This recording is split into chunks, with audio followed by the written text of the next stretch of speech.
Bien, bonjour à toutes et à tous. Nous sommes aujourd'hui le mercredi 10 mai 2017. Alors, et cette élection présidentielle, je pense qu'il est inutile que je dise qu'il a gagné, Monsieur Macron.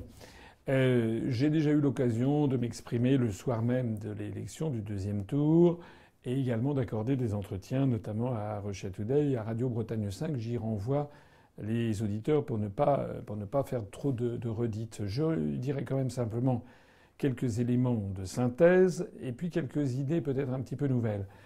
Éléments de synthèse, donc M. Macron a été élu avec 66% des suffrages, donc a priori un score triomphal. En pratique, comme il a été beaucoup souligné, comme je l'ai dit moi-même, il y a eu un score très important réalisé par les abstentions, par les votes blancs et par les votes nuls, de telle sorte qu'en fait, M. Macron a obtenu simplement 44% des inscrits et Mme Le Pen 22% des inscrits, et puis vote blanc, nul et abstention s'intercalant entre les deux.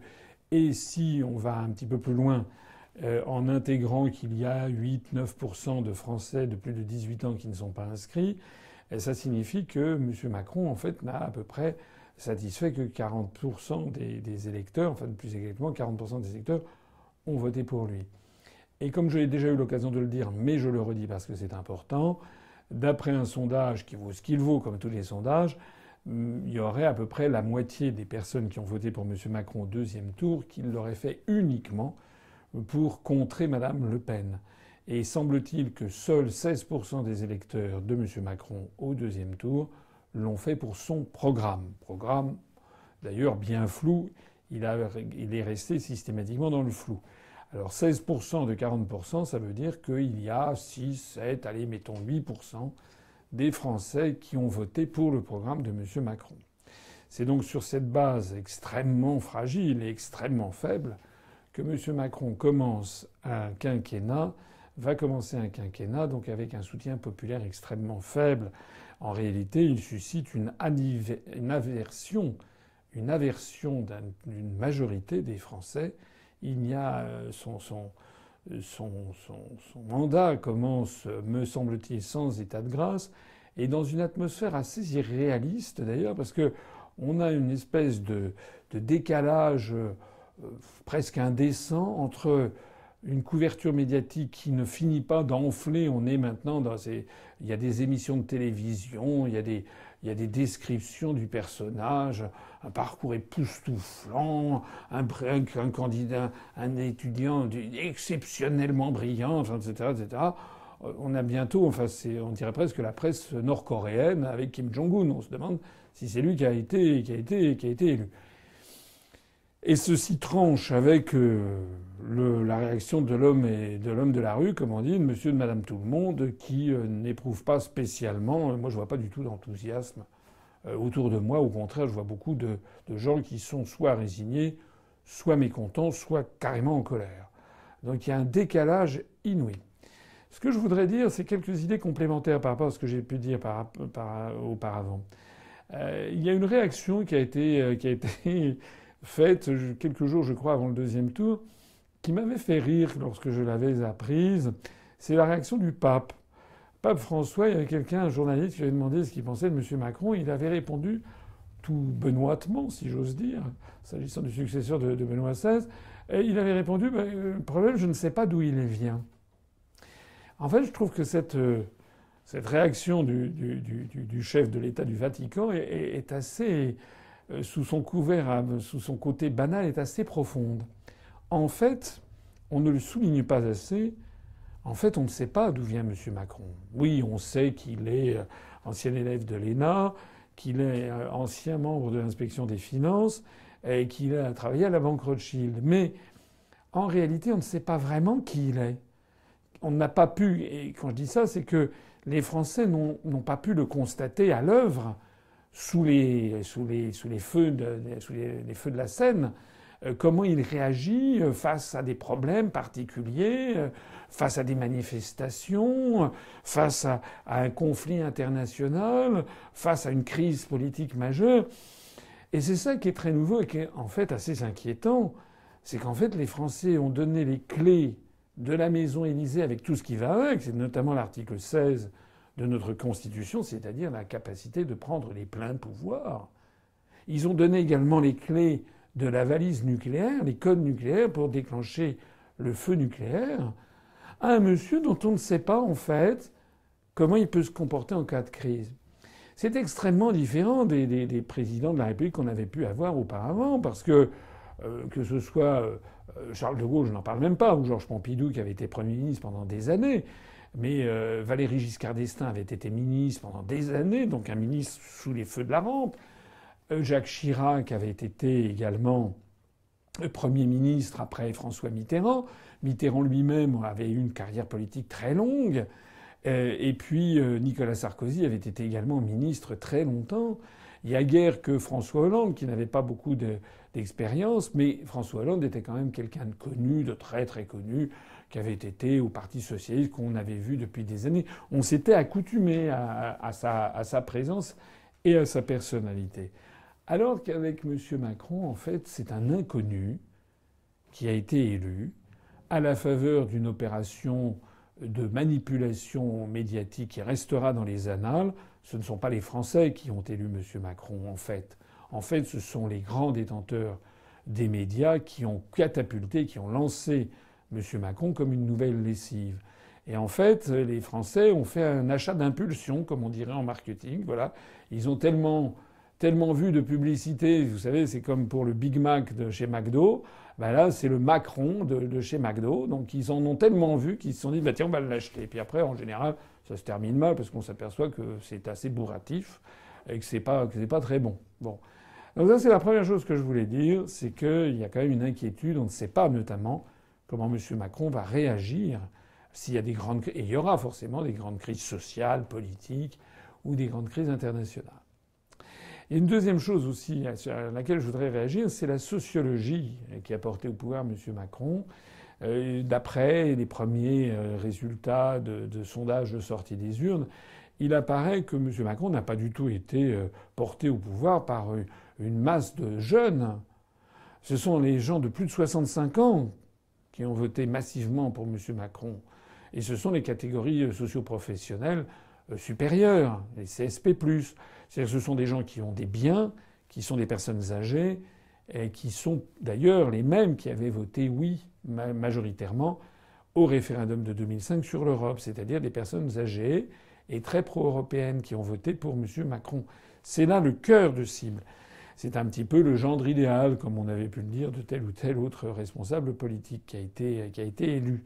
On n'a donc pas du tout affaire, et c'est ça qui donne quelque chose d'artificieux. On a l'impression, c'est présenté dans les médias comme si c'était une nouvelle vague, un renouvellement complet, mais un renouvellement, en fait, un renouvellement qui a été voulu par des personnes âgées. J'exagère un peu, il y a aussi des jeunes qui ont voté pour M. Macron, mais d'après ce que l'on croit savoir, ça serait plutôt le profil des écoles de commerce, de Sciences Po, etc. C'est-à-dire des jeunes qui sont bien installés dans la vie. C'est pas les jeunes qui sont au chômage, ce sont pas les jeunes qui ont très peu de diplômes. Eux, ils n'ont pas voté pour M. Macron. Pour pousser d'ailleurs l'analyse un petit peu plus loin, il semble que ce soit les personnes les plus riches qui aient voté pour M. Fillon, les CSP++, au premier tour, puis pour M. Macron au deuxième tour. Qu'au premier tour, ceux qui ont voté pour M. Macron, c'est plutôt les classes moyennes supérieures et aussi les personnes âgées. En revanche, les électeurs de Mme Le Pen ou de M. Mélenchon, mais aussi des miens d'ailleurs, eh bien ce sont des électeurs qui sont, eux, des gens beaucoup plus modestes, des salariés, des ouvriers, des employés, des gens qui vivent dans des banlieues qui ne sont pas des banlieues riches, des gens qui n'ont pas forcément comment dirais-je, énormément de diplômes. C'est donc, je ne veux pas ici reprendre trop un découpage marxisant, mais il y a quand même du vrai. C'est quand même un peu un vote de classe, en fait, qui a pu se produire. C'est-à-dire que ce sont, en fait, eh bien, les victimes du système ultralibéral, les victimes de la mondialisation effrénée, des délocalisations industrielles, ce sont elles qui ont voté massivement contre M. Macron et contre M. Fillon. Ce petit détail, d'ailleurs, m'amène à faire une remarque. qui concerne cette fois-ci la campagne électorale que j'ai conduite. J'avoue que depuis le deuxième tour, j'ai reçu beaucoup de courriers, et on continue d'en recevoir, qui sont à 90%, 95% des courriers extrêmement gentils, extrêmement sympathiques, auxquels je suis vraiment très, très ému d'avoir reçu ces courriers. Tout le monde me disant continuez, vous avez fait une formidable campagne, etc. Alors parmi ceux-là, il y a quand même eu effectivement bien sûr certaines critiques qui ont été formulées, ou des conseils, ou des regrets. Et notamment, il y a certains internautes, des adhérents, qui disent vous avez fait, c'était très bien, mais peut-être, vous savez, moi, quand j'ai connu l'UPR, j'ai trouvé rébarbatif la durée des conférences, la citation des articles des traités, c'était trop technique, vous auriez dû faire plus bref, vous auriez peut-être dû faire moins technique, ne pas citer les articles des traités. Alors c'est une critique que j'écoute. Je signale d'ailleurs à ceux qui ne le savent pas que nous avons non seulement les conférences que j'ai faites et qui sont en ligne ou qu'ont faites Vincent Brousseau ou Charles-Henri Gallois par exemple, mais que nous avons aussi des petits modules. Ceux qui ont suivi la campagne l'ont bien vu. Il y a des petites bandes dessinées, des bandes vidéo d'animation, pardon, qui ont été diffusées, qui font 1 minute, 2 minutes, 1 minute pour comprendre. On a fait plein de petites vidéos très courtes. Donc, c'est une critique qui tombe un petit peu, à mon avis, un petit peu à côté. Mais ce que je voudrais dire quand même, et ça me paraît quelque chose d'important, c'est que si les propos que je tiens étaient trop intellectuels, étaient trop coupés du vécu des gens, du vécu des populations, si les mots que j'emploie étaient trop compliqués à comprendre, etc., à ce moment-là, on aurait le résultat exactement contraire à celui que j'ai obtenu. Puisque, en fait, les meilleurs résultats que j'ai obtenus, ce sont dans les quartiers populaires. À Paris, par exemple, 18e, 19e, 20e arrondissement.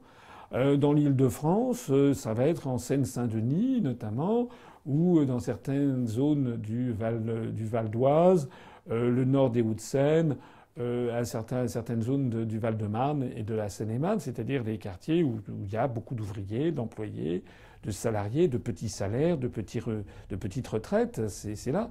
Et donc, par construction, des gens, avec d'ailleurs beaucoup de Français d'origine immigrée souvent, ce sont des gens qui souvent n'ont pas des gros diplômes.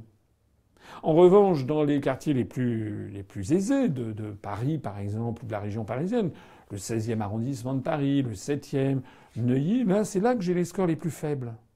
Pourtant, ce sont les quartiers où les gens, statistiquement, ont fait les plus longues études. C'est pour ça que je crois que les critiques qui ont été formulées ne sont pas forcément justes. Il ne faut pas penser que les Français sont bêtes ou qu'il faudrait se mettre à leur place en diminuant le niveau. Je ne suis pas d'accord avec ça.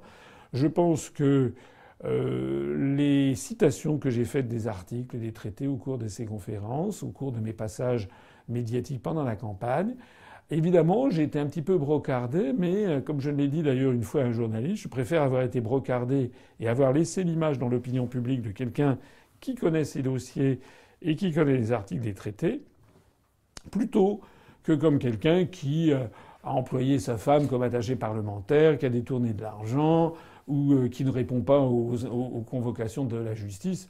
Si vous voyez les candidats que je cite. Moi, j'ai tablé sur l'intelligence des gens.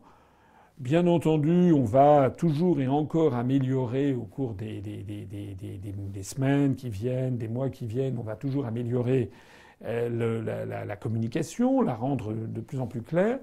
Mais je pense qu'en fait, les Français ont bien compris ce que je voulais dire. Et le score un peu décevant qu'on a eu, c'est vrai, le soir du premier tour, il était surtout dû à autre chose. Il était dû d'abord à l'extrême nouveauté des analyses et des propositions. Il était dû au fait qu'il y a des millions de Français qui ne me connaissaient pas et qui m'ont découvert en l'espace de 15 jours. Et ce n'est pas en l'espace de 15 jours que vous pouvez vous faire élire président de la République.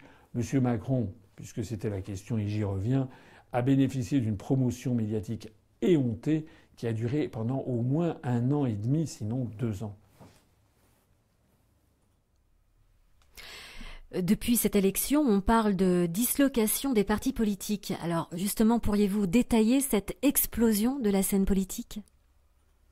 Alors effectivement, ça c'est un phénomène qui est très très important, je crois, qui est très intéressant. C'est que d'un seul coup, M. Macron apparaît comme une nouvelle génération et apparaît surtout, non seulement une nouvelle génération, mais surtout avec un parti politique qui n'existait pas il y a 2 ans. En Marche, on ne sait jamais très bien si un parti, bon bref, qui d'un seul coup va être le fer de lance de sa campagne pour les législatives. Le résultat, c'est que tous les autres partis politiques sont profondément déstabilisés, surtout ceux qui ne sont pas fondés sur une analyse et un programme extrêmement solide. En fait, il n'y a qu'un seul parti politique qui n'est pas déstabilisé par M. Macron, c'est l'UPR. Parce que nous restons, comme aurait dit l'autre, droit dans nos bottes, parce que nous avons une analyse, et toutes les analyses que j'ai pu développer depuis 10 ans sont confirmées par les événements. Nous avons... Il n'y a pas de haine cuite, zéro cuite, il n'y a pas de conflit à l'intérieur de l'UPR, parce que tout le monde tire dans le même sens, parce que tout le monde a approuvé une charte fondatrice. Nous sommes le seul mouvement politique à avoir une charte fondatrice qui fixe très clairement les objectifs du mouvement, qui sont des objectifs extrêmement précis, qui sont des objectifs univoques, comme on dit, c'est-à-dire ils ne sont pas ambigus. Donc nous, on reste là et on est conforté par les événements. Mais les autres, effectivement, c'est panique à bord. Alors ce soir, nous sommes le 10 mai, c'est très évolutif, c'est pour ça que je rappelle la date à laquelle je parle. On apprend que le Parti socialiste est en train de se désintégrer en 1000 morceaux. Monsieur Hamon vient de créer son mouvement politique. Madame Hidalgo, la maire de Paris, vient de créer le sien. Ce ne sont qu'une collection de cabines téléphoniques. Et qu'est-ce qu'ils ont à dire ? Rien. Je regardais là les dépêches de presse. Madame Hidalgo a créé un parti, elle lance un nouveau mouvement qui s'appelle Dès demain. Et je regardais, mais qu'est-ce qu'il y a dedans ? Eh bien, c'est un parti qui doit être fondé sur la démocratie, les valeurs du droit de l'homme, l'écologie, le truc participatif et l'Europe. Enfin, rien de nouveau sous le soleil. C'est ce qui existe au PS depuis des années et des années. Voilà. Monsieur Hamon, lui, il a lancé un mouvement aussi. Alors d'ailleurs, au passage, je rappelle qu'il avait quand même déjà lancé un mouvement au moment des primaires. On a jeté un voile pudique sur le mouvement, puisque ce mouvement s'appelait Elpis. Je me permets de le rappeler, parce que j'ai l'impression que tout le monde l'a oublié, mais c'était quand même assez croquignolet. Alors on a jeté un voile sur Elpis, et puis maintenant il nous en sort un autre. Et en fait, il en sort un mouvement politique tous les 3 mois. Alors on ne sait pas si c'est scatologique cette fois-ci, mais il dit quoi ? Il dit voilà, l'Europe, les valeurs, l'écologie responsable. Enfin, c'est la même chose. En fait, il tourne en rond. Et le problème, c'est que c'est exactement la même chose qui se passe au MoDem, à l'UDI, aux Républicains. Alors aux Républicains, ça prend des allures pathétiques parce que M. Macron et puis les gens qui l'entourent, est entouré notamment par M. Delevoye, l'ancien président du Conseil économique, social et environnemental, qui était autrefois un proche de Jacques Chirac, qui maintenant est l'un des maîtres Jacques qui s'affaire dans les cuisines pour faire la tambouille politicienne autour de M. Macron.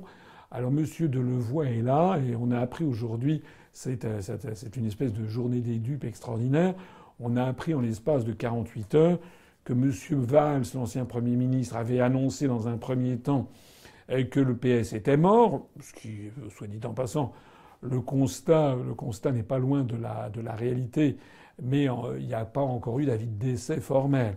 Et puis dans la foulée, il avait dit, c'était hier matin, qu'il serait candidat aux législatives sous l'étiquette de La République En Marche, puisque c'est le mouvement qui maintenant a changé de nom, de M. Macron. Et puis on apprend aujourd'hui que M. Delevoye, donc, a dit que En Marche, finalement, se passerait sans doute assez volontiers de la candidature de M. Valls. En tout cas, pour l'instant, il a dit que les conditions n'étaient pas réunies pour lui donner l'investiture, ce qui est toujours sympathique. Et au même moment, comme un bonheur n'arrive jamais seul, eh bien, on a appris que M. Cambadélis et qui est encore à la tête du Titanic, qui est le Parti socialiste, a fait savoir qu'il avait lancé une procédure d'exclusion de M. Valls, de telle sorte que M. Valls risque de se retrouver en tenue d'Adam en termes politiques 100 ans, c'est-à-dire qu'il risque de se retrouver à poil tout simplement en ayant tout perdu. Bon, tout ça, ça fait un petit peu rigoler ceux qui sont intéressés par la chose politique. Honnêtement, les Français qui souffrent parce qu'ils sont au chômage ou parce que leur exploitation agricole est en faillite ou bien parce que leur usine va fermer, ils ont devant ce genre de palinodie des réactions de colère qui se comprennent. On a vu d'ailleurs, il commence à y avoir un peu la valse des, si j'ose dire, des prétendants, avec. Alors on apprenait que M. Estrosi démissionne de la présidence de la région PACA. Certains assurent que parce qu'on lui aurait proposé un poste, c'est quand même un proche de Nicolas Sarkozy, on lui aurait proposé un poste de ministre, mais lui a démenti. Alors on parle aussi que ce serait Édouard Philippe, le prochain Premier ministre, c'est-à-dire celui qui avait fait la campagne d'Alain Juppé. On voit que M. Juppé a dit qu'il fallait pas entrer en choc frontal avec M. Macron. Alors du coup, il y a M. Barouin qui se voyait Premier ministre de Fillon qui a une mine qui s'allonge. Et puis M. Barouin et M. Wauquiez, ils essayent de retenir leurs troupes aux Républicains. Enfin, dans toute cette tambouille, c'est pas mieux d'ailleurs à gauche. On a appris que le Parti communiste français et France insoumise avaient fini par se claquer la porte au nez, parce que le Parti communiste français, en fait, est en train de se vendre au plus offrant, quoi. Il est en train de faire pour les législatives, il veut absolument conserver quelques postes de députés. Soit dit en passant, je ne pense pas que ce soit les électeurs du Parti communiste qui veuillent à ce point garder les postes de députés. Ce sont les députés sortants du Parti communiste qui veulent rester députés. Et donc ils sont prêts, si j'ai bien compris, à faire des alliances avec ELV, le PCF, avec France Insoumise. Là, pour le coup, M. Mélenchon a claqué la porte, si j'ai bien compris. Je trouve, pour le coup, qu'il a plutôt bien fait. Et puis du côté du Front National et de DLF, là, on ne sait pas ce qu'est devenu M. Dupont-Aignan. Je ne sais pas s'il a disparu dans l'espace-temps. Après, lui qui nous avait assuré qu'il allait être Premier ministre de Madame Le Pen, il paraît qu'il a négocié des accords pour les législatives avec le FN. Alors il y aurait le Front National qui, dans une cinquantaine de circonscriptions, ne présentera pas de candidat et laissera la place à DLF, donc au parti de M. Dupont-Aignan. Ça veut donc dire, je suppose, que le candidat aura la double étiquette DLF et Front National. Parce que les électeurs du Front National se demanderont où est le candidat du FN dans ma circonscription. Donc ça veut dire qu'on va vers une alliance de plus en plus étroite entre DLF et le Front National. Donc on voit que tout ceci, les gens y perdent leur latin. Et puis alors, la cerise sur le gâteau a été l'annonce en fanfare du claquement de porte de Madame Marion Maréchal Le Pen, qui a décidé de claquer la porte du Front National. Alors dans un premier temps, elle quittait la politique, elle définitivement. Et puis après ça, il y a le grand-père qui a, semble-t-il, hurlé. Donc après ça, elle a fait machine arrière. Non, en fait, c'est pas définitif, c'est provisoire. Mais est-ce que c'est un provisoire qui va durer? Enfin, on n'en sait rien. Les proches ont dit non, ça concerne uniquement des affaires privées parce qu'elle a une petite fille, un divorce difficile à gérer, donc il faut qu'elle s'occupe de ça. C'est possible que ce soit des affaires privées. Il y a quand même beaucoup de gens qui ont eu du mal à ne pas faire la corrélation entre ça et l'échec cinglant subi par sa tante dans cette SARL. Donc il y a le grand-père, la tante, le gendre, etc., la petite fille. Donc la tante, c'est Dallas, c'est comme la série américaine. Bon. En attendant, ça veut dire que, semble-t-il, au Front National également, les gens ne savent plus très bien à quel sein se vouer. Et je lisais, mais est-ce que c'est vrai, qu'ils envisagent de changer de nom, mais le patriarche ne veut pas qu'on change de nom. Et puis maintenant, aux dernières nouvelles, ils veulent faire sortir, ils veulent que dans le programme, il ne soit plus du tout question de sortir de l'euro. Il n'en avait d'ailleurs jamais été beaucoup question, je l'avais toujours dit. Mais là maintenant, le divorce serait consommé. Monsieur Philippot, qui, à force de copier ce que je dis et l'UPR, a fini par trouver que ce que je disais était très très bien, semble assez isolé au Front National. Et le grand-père, si j'ai bien vu, a dit qu'il fallait que le Front National se recentre sur ses fondamentaux, comme il a dit gentiment, ou poliment, ce qui veut dire taper sur les immigrés, les Arabes et les Noirs, quoi. C'est à peu près ça. Alors, je ne sais pas où va le Front National, que même que je ne sais pas où va les Républicains, même que je ne sais pas où va EELV, dont on parle plus d'ailleurs, il n'y a plus que moi qui en parle, le PCF, France Insoumise, etc., etc.